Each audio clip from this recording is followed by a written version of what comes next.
Normalmente, nossa meditação ao vivo dura cerca de 40 minutos, mais ou menos. É o tempo médio que passa. Mas, na verdade, você não experimenta os 40 minutos. Você só experimenta esse momento. Então, o tempo é memória e antecipação. É claro que é necessário que esse mundo surja para entender o que estou dizendo. Você precisa da memória do que acabei de dizer para completar uma frase, ou mesmo escrever, e até mesmo para pronunciar uma palavra leva tempo.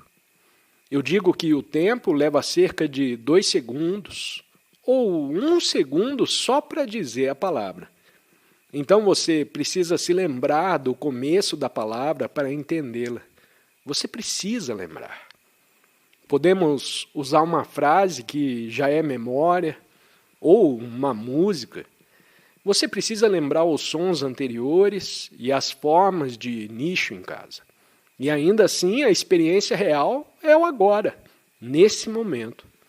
A experiência secundária é a tua memória.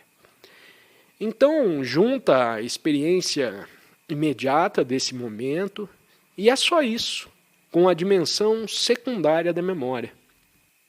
Agora, há uma tendência para a dimensão secundária da realidade, que é a memória, para obscurecer e distorcer a experiência imediata.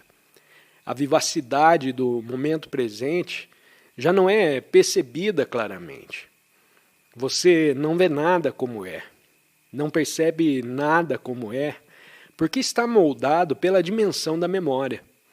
Assim, na vida cotidiana de uma pessoa, isso se manifesta como uma narrativa em sua mente, através da qual ela interpreta tudo, todas as percepções dos sentidos e a realidade. A narrativa da mente é a memória, que é a condição para a mente. As cores distorcem tudo o que percebemos no presente e se manifestam de inúmeras maneiras. Vamos ver a essência, por exemplo, do que chamamos de preconceito. Se você tem uma narrativa em sua mente sobre um certo grupo de pessoas, uma certa raça, um certo sistema de crenças políticas, uma certa religião, uma certa classe social, um certo gênero, uma certa cultura, você não pode realmente experimentar esse ser humano como um ser humano. Você vê isso passando pela narrativa. E então, você faz isso para si mesmo. Você tem um conjunto de opiniões, pensamentos sobre quem você é, e isso se torna a base para o seu senso de identidade. E talvez você subscreva um determinado sistema de crença político, religioso, ou seja qual for. É uma identidade coletiva, e em seguida é combinada com um senso pessoal de certas coisas que aconteceram no seu passado, ou você interpreta as coisas de uma certa maneira que aconteceram no passado, ou talvez nunca aconteça, ou seja uma versão distorcida do que acontece. Tudo isso se torna narrativa. Eu, como a vítima, por exemplo, é uma das favoritas do ego coletivo e do ego pessoal. Você pode ser uma vítima coletiva, você pode ser uma vítima pessoal. E há esse movimento do coletivo no momento de enfatizar a vitimização de grupos e de pessoas. E então, é tão satisfatório para o ego que você pode fazer os outros errarem e ver quem eles são através da narrativa. É claro que grupos de pessoas foram vitimizados no passado. Talvez você, como uma entidade pessoal, tenha experimentado vitimização em níveis pessoais através de outros humanos inconscientes. Seus pais, por exemplo, discriminados por motivos pessoais ou o que quer que seja. Claro, tudo isso acontece. Mas há uma grande diferença entre ver que isso é o que aconteceu no passado e identificar-se completamente com essa narrativa de vítima no presente. A identificação completa com a narrativa de vítima cria um estado de sofrimento contínuo, onde você se percebe como impotente, preso na história e nas feridas passadas. A libertação ocorre quando você se desidentifica com a narrativa da vítima e reconhece que ela é apenas uma parte da sua experiência e não a totalidade de quem você é. Você pode transcender essas histórias pessoais e coletivas e encontrar um espaço de liberdade além das limitações impostas pelas narrativas. É importante estar consciente das narrativas que estão em jogo em sua própria mente e em sua percepção do mundo ao seu redor.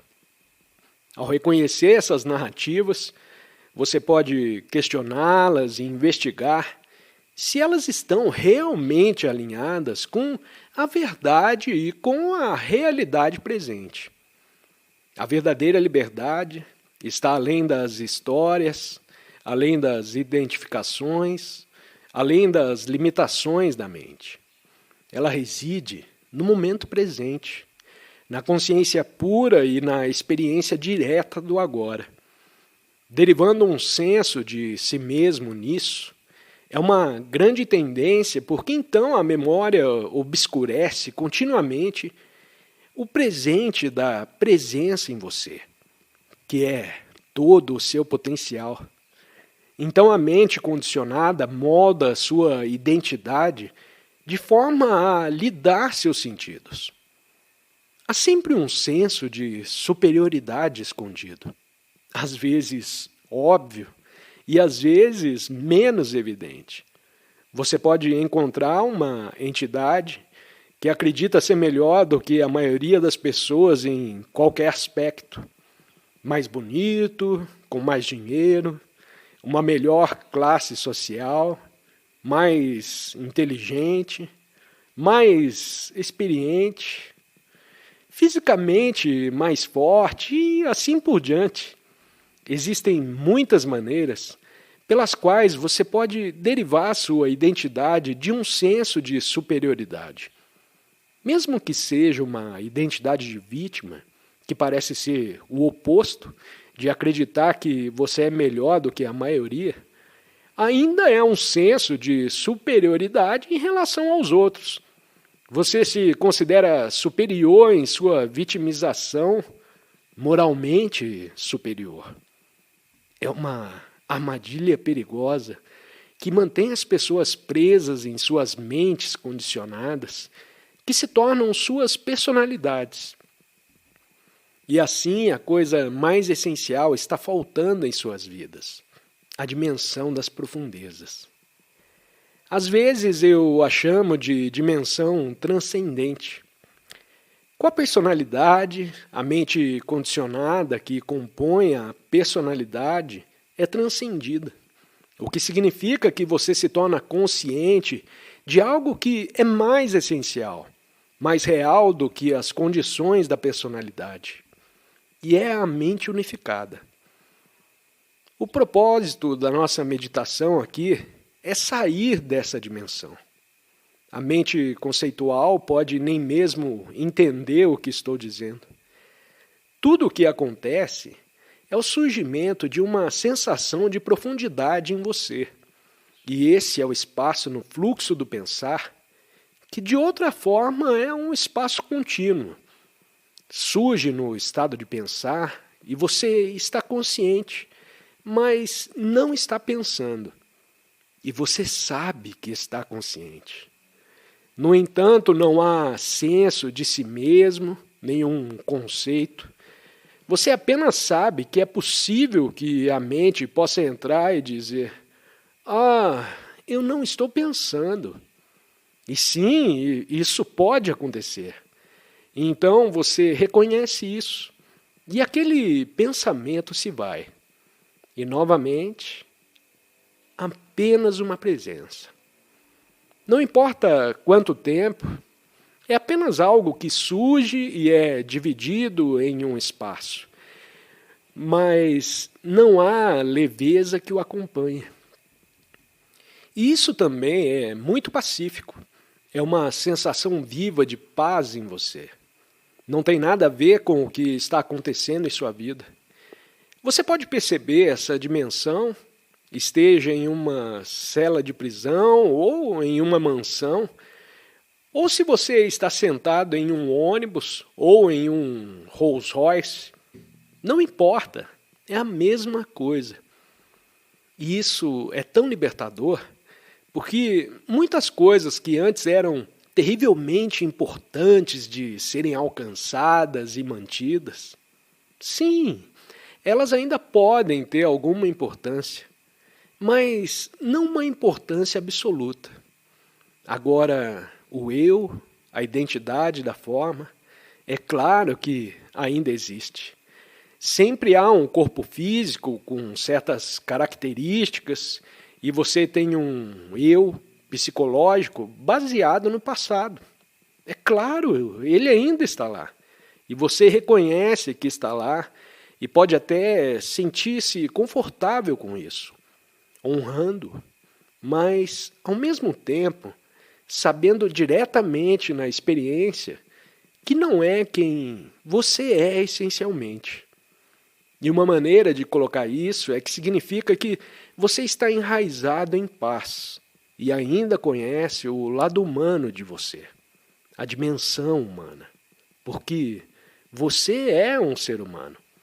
A maioria das pessoas já se conhece como humana e não se conhece como ser sem o qual não poderia haver humano. Ser é o oceano e humano é a ondulação da superfície do oceano.